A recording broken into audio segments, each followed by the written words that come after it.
Thank you Nitin గారు, thank you so much. నా MLA గారిని మాట్లాడాల్సిందిగా కోరుకుంటున్నాము.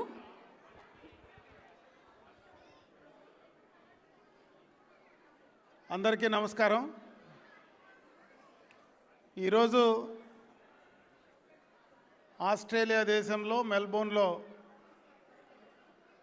తెలుగుదేశం పార్టీ మహానాడు కీర్తిశేషులు నందమూరి తారక రామారావు గారి 104వ జయంతి.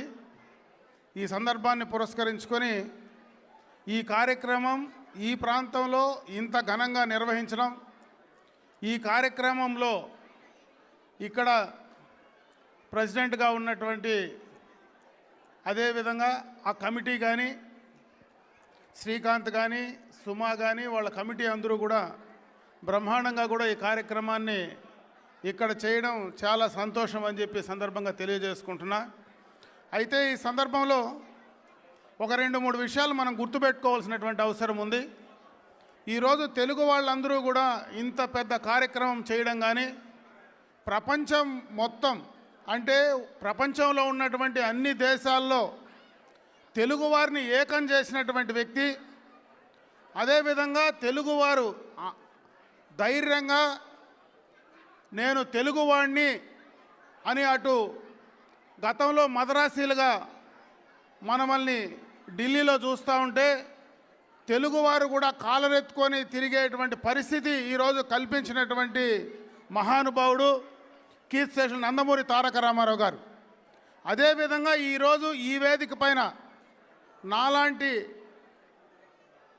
రాజకీయాల్లో చిన్నప్పుడే వచ్చినటువంటి వ్యక్తిగా అప్పలనాయుడు లాంటి సామాన్యమైనటువంటి కార్యకర్త ఈరోజు ఒక పార్లమెంటు సభ్యుడిగా ఈ వేదికపై నుంచి మాట్లాడడం కానీ, ఒక రాజకీయ పార్టీలో గుర్తింపు రావాలంటే కీర్తిశేషులు నందమూరి తారక రామారావు గారు ఆ రోజు రాజకీయంగా పెట్టినటువంటి భిక్ష అని చెప్పి సందర్భంగా కూడా ఒకసారి గుర్తు చేసుకుంటూ, నటనా జీవితంలో ఎన్టీ రామారావు గారంటే ఒక రాముడో కృష్ణుడో కనపడతాడు.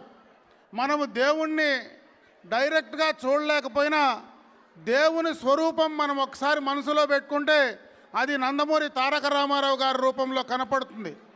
అదేవిధంగా ఒక ప్రభుత్వ ఉద్యోగి నుంచి, సామాన్యమైనటువంటి కుటుంబం నుంచి నటనలో కీర్తించబడి, అదేవిధంగా రాజకీయాల్లో ఆయన భారతదేశ చరిత్రలోనే 9 నెలల్లో పార్టీ పెట్టి అధికారంలోకి తీసుకొచ్చినటువంటి ఏకైక వ్యక్తి, భారతదేశ చరిత్రలో చిరస్థాయిగా నిలబడినటువంటి వ్యక్తి నందమూరి తారక రామారావు గారు. ఆయన రాజకీయాలు ఆ రోజు చాలామంది మాట్లాడారు. రాజకీయాలు మరి నాటకాలు వేసేవాడికి ఏం తెలుస్తుందని ఆ రోజు మాట్లాడినటువంటి వాళ్ళు చాలామంది ఉన్నారు. ఆయన రాజకీయ పార్టీ పెట్టి అధికారంలోకి వచ్చిన తర్వాత పేద బడుగు బలహీన వర్గాలకు ఆ రోజు ఆయన ఇచ్చినటువంటి 2 రూపాయల కియో బియ్యం కానీ, పక్కా గృహాలు కానీ, మరి ఏ కార్యక్రమం సంక్షేమం ఆ రోజు పెట్టాడో ఈరోజు భారతదేశంలో అన్ని రాజకీయ పార్టీలు ఈ రోజు దాకా కొనసాగిస్తున్నారంటే ఆయన ముందు చూపు మనకు అర్థమవుతుంది. అటువంటి స్ఫూర్తి ఈరోజు తెలుగు వారందరికీ కూడా మనకిచ్చారు. ఎక్కువసేపు ఎందుకంటే చాలాసేపు నేను మాట్లాడకపోయినా అటువంటి వ్యక్తి గురించి ఒకసారి మనం స్మరణ చేసుకోవాల్సినటువంటి సందర్భం ఇది. కాబట్టి ఈ సందర్భంగా కూడా మీకు తెలియజేసుకుంటూ, ఈరోజు ఈ వేదిక పైన నిలబడి మాట్లాడేటువంటి నాలాంటి వాళ్ళు ఎంతోమందికి రాజకీయ జీవితాన్ని ఇచ్చినటువంటి వ్యక్తి, ఆ రోజు సామాన్యమైనటువంటి బడుగు బలహీన వర్గాల నుంచి చదువుకున్నటువంటి వ్యక్తులు ఈరోజు చాలామంది మాట్లాడుతూ ఉన్నారు. జన్జీ అని కానీ, మరి భారతదేశంలో కొత్తగా కూడా యువతలో ఒక నిస్పృహ ఉంది అనేటువంటి విషయాలు చాలామంది మాట్లాడుతూ ఉన్నారు. ఎప్పుడో 44 సంవత్సరాల క్రితం రాజకీయ పార్టీ పెట్టి ఆ రోజు దాదాపు 45-50% యువకులకు, చదువుకున్న వాళ్ళకి ఆ రోజు శాసనసభ్యులుగా అవకాశం కల్పించినటువంటి భగవంతుడు ఈరోజు ఎన్టీ రామారావు గారు అని చెప్పే సందర్భంగా కూడా ఒకసారి నేను గుర్తు చేస్తూ ఉన్నా. అవే కాదు, ఆ తర్వాత కూడా ఈరోజు తెలుగుదేశం పార్టీని చంద్రబాబు నాయుడు గారు ముందుకు తీసుకెళ్తా ఉన్నారు. ఆయన తర్వాత ఈ పార్టీని సక్రమంగా సరైన రీతిలో అన్ని సంక్షేమ కార్యక్రమాలు, మరి ఆనాడు ఎన్టీ రామారావు గారి వారసత్వంగా ఆ రోజు ఏదైతే ఆయన ఆశయాలకు అనుగుణంగా ఈరోజు తెలుగుదేశం పార్టీ ముందుకు వెళ్తూ ఉంది. ఈరోజు అమరావతి కావచ్చు, గతంలో హైదరాబాద్ కావచ్చు, అన్ని రకాలైనటువంటి అభివృద్ధి సంక్షేమ కార్యక్రమాలను ముందుకు తీసుకెళ్తూ ఉన్నారు. రేపు రాబోయే యువకులందరికీ కూడా ఒక స్ఫూర్తిదాయకంగా ఆయన కుమారుడు ఈరోజు లోకేష్ బాబు గారు కూడా వస్తూ ఉన్నారు. ఈరోజు రాజకీయంగా మరి చంద్రబాబు నాయుడు గారి కుమారుడుగా కాకుండా మొన్న 2019-24 మధ్య ఆనాడున్నటువంటి వైసీపీ ప్రభుత్వం చేసినటువంటి అక్రమాలను ధైర్యంగా రోడ్డు పైన నిలబెట్టి ఎదుర్కొన్నటువంటి వ్యక్తిగా ఆ రోజు దాదాపు 90 నియోజకవర్గాలకు పైన దాదాపు 3300 కిలోమీటర్లు పాదయాత్ర చేసి ఇతను కూడా నిలబడగలడు, నేను చేసి చూపిస్తాననేటువంటి వ్యక్తిగా రేపు రాబోయే భవిష్యత్ నాయకుడిగా లోకేష్ బాబు గారు కూడా ముందుకు వెళ్తున్నాడు. కాబట్టి మనందరికీ కూడా ఇదే తెలుగుదేశం పార్టీ అజరామంగా రాబోయే భవిష్యత్తులో ఎంతోమంది తెలుగు వారికి ఆత్మగౌరవాన్ని నిలబెట్టే విధంగా ఈరోజు మనం ఆ కార్యక్రమాలు ముందుకు తీసుకెళ్లడంలో భాగంగా ఈరోజు మన రాష్ట్రంలో ముందుకు వెళ్తూ ఉంది. రాష్ట్రంలోనే కాదు, ఈరోజు ప్రపంచంలో, ఈరోజు మేము ఆస్ట్రేలియాకి వచ్చాం, చాలామంది ఇక్కడే కాదు మొత్తం ప్రపంచం మొత్తం కూడా కీర్తి నందమూరి తారక రామారావు గారి మహానాడు ఇంత ఘనంగా నిర్వహిస్తూ ఉన్నారంటే ఇదే విధంగా భవిష్యత్తులో మీరందరూ కూడా ముందుకు వెళ్ళాలా. అక్కడ మన రాష్ట్రంలో జరిగేటువంటి కార్యక్రమాలు, వాటికి తోడ్పాటు అందించేటువంటి కార్యక్రమాలను కూడా మీరు తీసుకోవాలని చెప్పి తెలియజేసుకుంటూ ఈరోజు నన్ను పిలిచి, నాకు కూడా వీసా రావడానికి కూడా చాలా ఇబ్బంది ఉంది. నేను ఆఖరి దాకా కూడా వస్తానో రానో కూడా తెలియదు. ఎందుకంటే 2019-24 మధ్యలో దాదాపు 33 కేసులు నా పైన ఉన్నాయి. ఈ దేశంలో మనకు పోలీస్ క్లియరెన్స్ సర్టిఫికేట్ వస్తే కానీ వీసా వచ్చే పరిస్థితి లేదు. కాబట్టి ఆఖరి నిమిషం దాకా వీసా వస్తుందో రాదో అంటే నేను ఎప్పుడూ బయట దేశానికి ఎక్కడా కూడా ఈ మహానాడు కార్యక్రమాలకు నేను రాలా.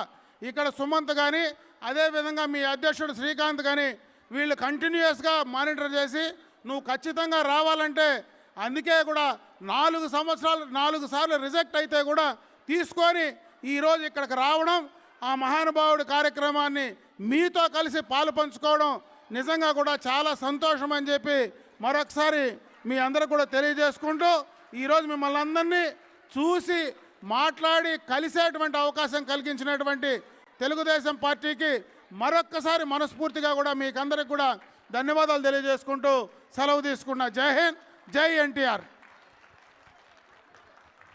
థ్యాంక్ యూ అమర్నాథ్ రెడ్డి గారు, thank you so much. Please stay back అండి. మీ చేతుల మీదుగా కొన్ని మొమెంటోస్ అందించవలసిందిగా కోరుకుంటున్నాము.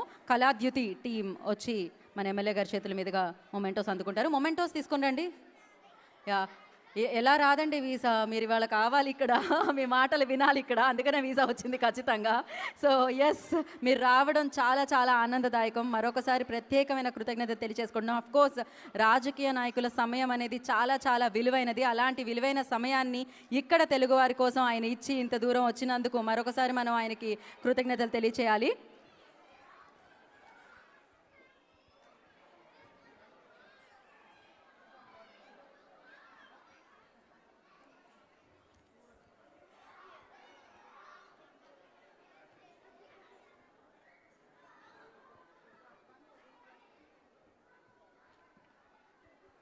ఓకే, ఒక పిక్చర్ ఆఫ్టర్ దిస్.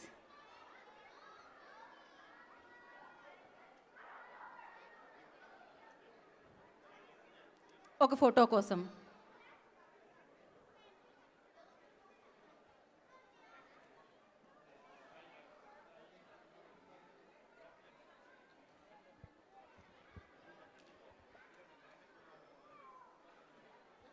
ఒక్క నిమిషం సార్, మీరు ఇంకొంచెంసేపు మేము వేదిక మీద ఉంచాలనుకుంటున్నాం. హరీష్ గారిని లేదు సార్, అంతే.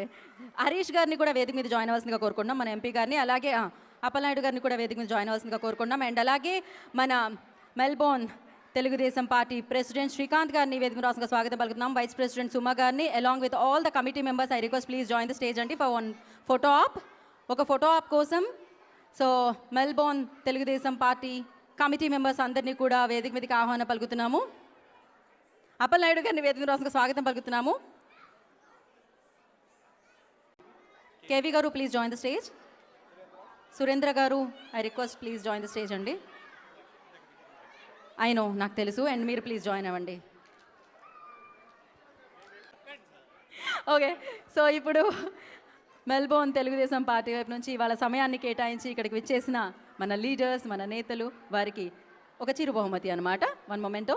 So first I request Srikanth garu మీరు అందించవలసిందిగా కోరుకుంటున్నాము హరీష్ గారికి. ఫాస్ట్గా అండి, సూపర్ ఫాస్ట్ ఎక్స్ప్రెస్ లాగా. Please join. సార్ మీరు మాకు వచ్చి బోలెడని జ్ఞాపకాలు ఇచ్చారు, మీకు కూడా ఒక జ్ఞాపకం అలా.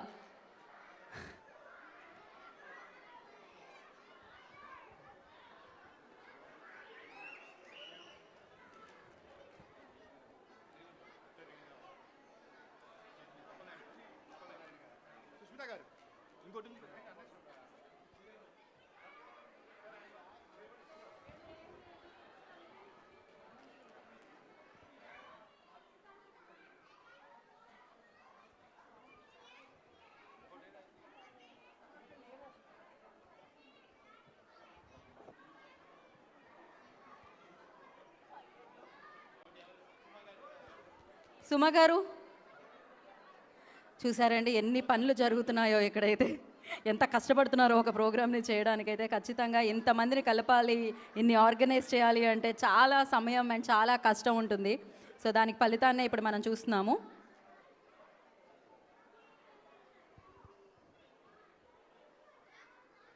ఓకే, ఇప్పుడు ప్రాపర్ వన్ పిక్చర్.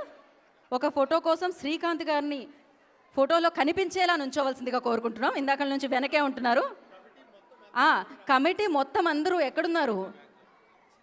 వచ్చారా? ఓకే, ఇంకా మిగతా వాళ్ళు కూడా కమిటీ మెంబర్స్ ప్లీజ్ జాయిన్ అండి. సార్ ఇవి జాగ్రత్తగా మీ కార్లో పెట్టించేద్దాం sir. Ya ya okay.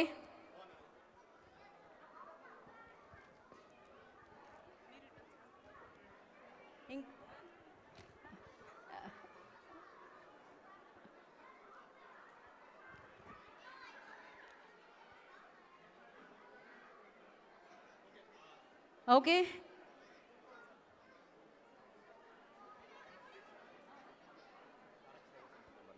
Okay. Next Tarak Seva Samiti members please join the stage అండి.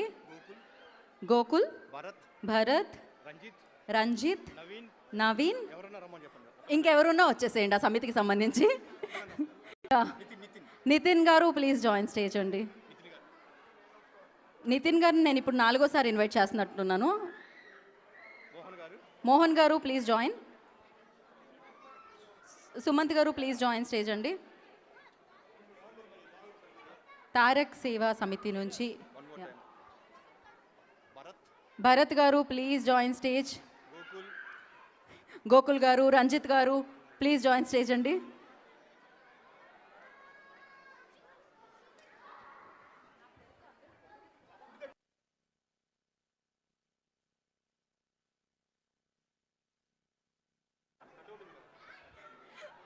సో ఓకే, మరొకసారి మన పలమనేరు ఎమ్మెల్యే గారు అమర్నాథ్ రెడ్డి గారికి మరొకసారి కృతజ్ఞతలు తెలియజేసుకున్నాం. అలాగే అప్పలనాయుడు గారికి, హరీష్ గారికి thank you so much for coming and gracing the events. Thank you. Ya thank you Appalanaidu గారు, thank you so much. Thank you Harish గారు, థ్యాంక్ యూ అమర్నాథ్ రెడ్డి గారు, thank you.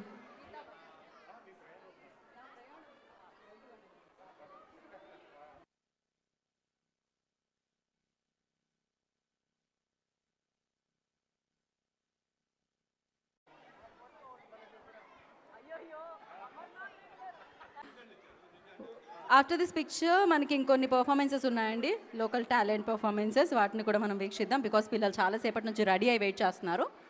So yes,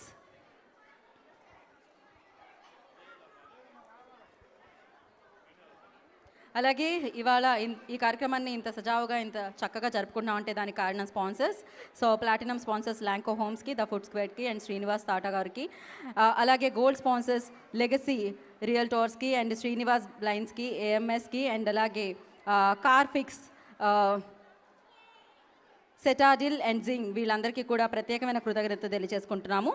and శాసనం ద్వారా నిర్మితమైన భారత రాజ్యాంగం పట్ల నిజమైన విశ్వాసం, విజేయత చూపుతానని, భారతదేశ సార్వభౌమాధికారాన్ని, సమగ్రతను కాపాడుతానని ఆంధ్రప్రదేశ్ రాష్ట్ర మంత్రిగా నా కర్తవ్యాలను శ్రద్ధతో అంతఃకరణ శుద్ధితో నిర్వహిస్తానని, భయం కానీ పక్షపాతం కానీ రాగద్వేషాలు కానీ లేకుండా రాజ్యాంగాన్ని శాసనాలను అనుసరించి ప్రజలందరికీ న్యాయం చేకూరుస్తానని.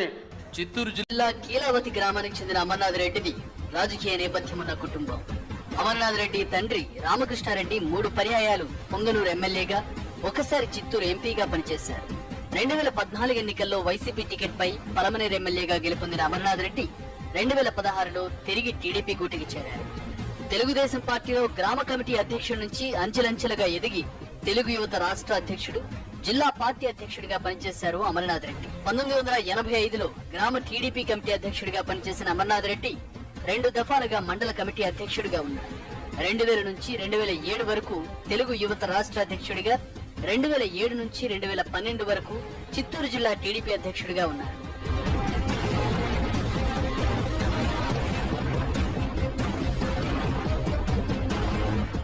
రెండుసార్లు గ్రామ సర్పంచ్గా ఎన్నికైన అమర్నాథ్ రెడ్డి 1986 నుంచి 2 పర్యాయాలు పెద్ద పంజాణి మండల పరిషత్ అధ్యక్షుడిగాను పనిచేశారు.